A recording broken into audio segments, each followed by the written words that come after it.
Do you know the difference between a hippo and a zippo?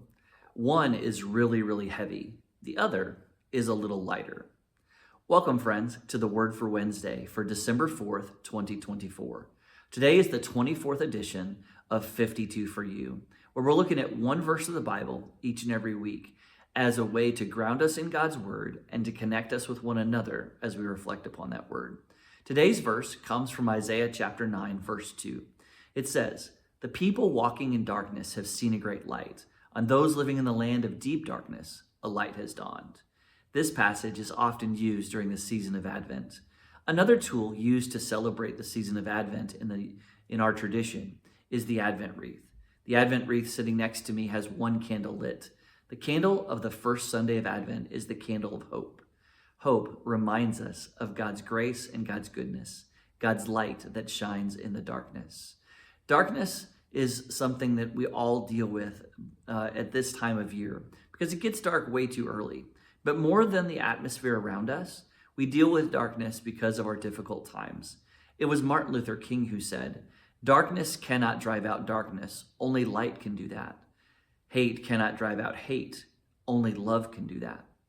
We live in a world where hatred seems to be strong, where the right seems to fail and the wrong often prevails. But God has a way of shining his light in these times, of showing us the way, helping us to see that even in our darkness, a light will shine.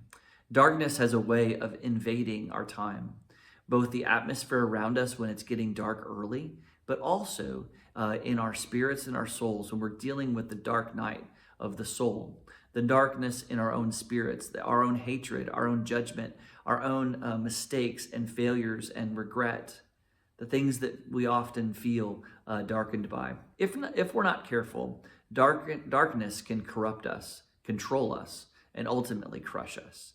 One of the things I love about the Advent season is the lights.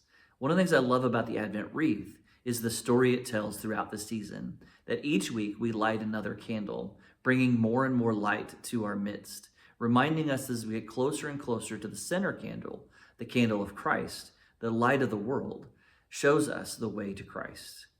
Chuck was a fighter pilot in Vietnam. He was called upon one night to fly a very dark and dangerous mission.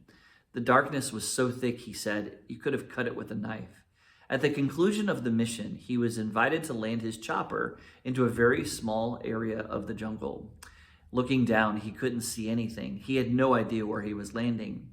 He radioed the ground crew and asked if they could give him anything as a signal, as a sign. The man on the other side of the radio said he had nothing.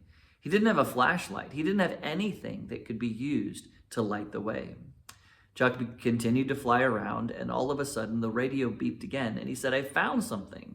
I found a Zippo, that little lighter." Chuck said, "Light it." And he did, and off in the distance he could see the flicker. That flicker was enough for him to land his chopper safely and to conclude his mission. My friends, all we need is a little light to shine in our midst in order for us to know and understand the power of God in our midst. It is my prayer that through this Advent season, you will see and understand the power of God's light in your life. God bless you and have a great day.